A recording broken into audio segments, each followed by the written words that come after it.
Howdy and welcome to episode 21 of the 240SX2JZ swap. In this episode, we're going to be diagnosing the problem on the 240 that it doesn't start under its own power. I don't know if any of you guys noticed, but in the video where the car started for the very first time, we had to jump the battery to a running car outside of the garage here. Oil pressure! Yes! And the issue is that if the car tries to start under its own power, the starter just clicks. So actually an example of exactly what's happening is in this little clip here from the last video. Yeah, battery's like destroyed. Now you can really break a starter into three main parts. As you can see on this picture here, you have the pinion, the starter solenoid, and then the starter motor. So essentially what's happening when you turn the key on your car is this pinion gets pushed out by the starter solenoid when the solenoid actuates. And then when the starter solenoid fully actuates and the pinion is fully meshed with the flywheel, that connects two terminals within the starter that allows the starter to actually turn over with the starter motor. So the clicking sound that you just heard in that clip is the solenoid not fully actuating the pinion to mesh with the flywheel. So what could be the problem here? There could be a number of issues. Either the starter solenoid is just not working right, or the starter isn't working right as a whole, and the solenoid just isn't powerful enough. Now, the starter on this car is brand new, so I don't really know if that is the problem, but it is remanufactured and it is not an original part, so that is definitely something that could be an issue. Another issue could be the flywheel is poorly manufactured, and so it might be a little bit oversized, causing the pinion not to be able to really get in the groove, so to speak, nice and easily, because it is an aftermarket flywheel. And then the third issue that it could really be is the wiring going to the starter. So, oh, the light went out. Oh no, I can't see! Now, as I was saying before the lights went out, the last problem it could be is the wiring to the starter. And this specific starter has two terminals that get power. One of the terminals gets powered directly from the battery, and that's what runs the starter motor after the solenoid actuates.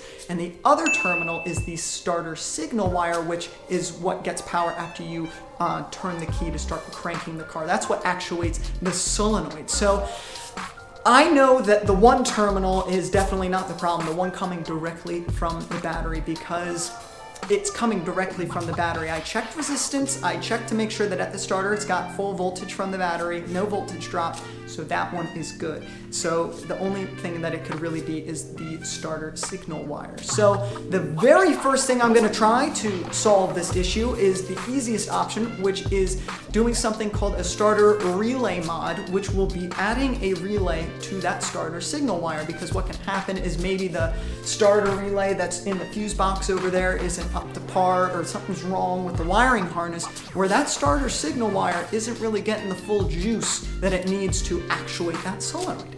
So what I'm going to do is I'm going to wire in a relay to that starter signal wire, and that should ensure, no matter what happens, that that terminal on the starter is getting full power. It's getting the full juice from the battery. And that's definitely the easiest option, because the alternative, the second thing I'm going to try, is replacing the starter. And because the engine is so far back and the transmission is so beefy, that is going to be a really tall ask, especially if you don't tip the engine back, which I really don't want to do, because that's going to be like major surgery all over again. I don't want to do that. So hopefully option one solves our problem, and it is pretty easy. So check this out. I've got an automotive relay here. It's a 40 amp relay. It's basic. It's like $12 from Amazon for a 2-pack of these things. And you've got your 4 wires coming off this little wiring harness at the bottom of the relay here. And so one of these, this red one, goes directly to the starter. This is what's going out to the starter. This blue one is getting power directly from the battery.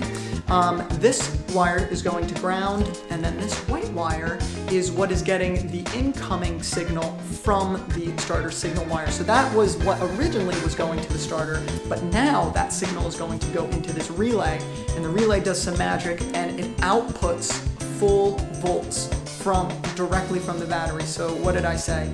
It's this blue one here, goes directly to the battery. So luckily, that big thick wire that I said goes directly to the other terminal on the starter, that's coming directly from the battery. So this should be a pretty simple wiring job that we have to do here. Everything's kind of in the general area that we need to wire up. So I'm not even really going to film this because you guys know what's going on. I just have to do the dirty work and get under the car and do some soldering and some stuff like that. So I'm going to go wire this up, and I will be back with you guys as soon as we are finished with that. Alright guys, so I'm trying to give you a view here. Here is our relay that I wired up, and there's the relay, and the starter is down there. You can kind of see it.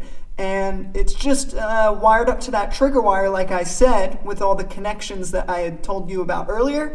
And I just have it zip tied to the wiring harness. So we're going to check and see if this works. All right, so now we're going to check and see if the relay works. So I turned off the injectors so that the car should not start when I try to crank it. And we're just going to see if it cranks. And it's on its own power. So this will be big if it works. All right, here we go.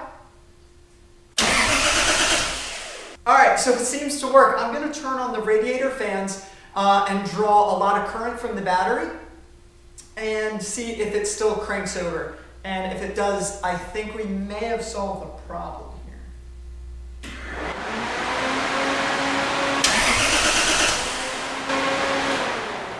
Guys! All right, so I think that's it. And that's crazy that that was the problem. It was definitely easier than replacing the whole starter, so I'm glad that that worked. So that's sick. Awesome. So I guess that's another problem solved for the 240 here. So now we can start without needing to be jumped 24/7, which is epic. And for anybody that their starter clicks, I think that it's worthwhile to check and see if your trigger wire maybe isn't giving enough juice to the starter. Obviously check your battery first and stuff like that to make sure it's charged, but if your starter isn't the problem, it very well could be your trigger wire. So yeah, awesome. I hope that was kind of educational. I'm stoked, and heck yeah, I'll see you all in the next one. Peace out.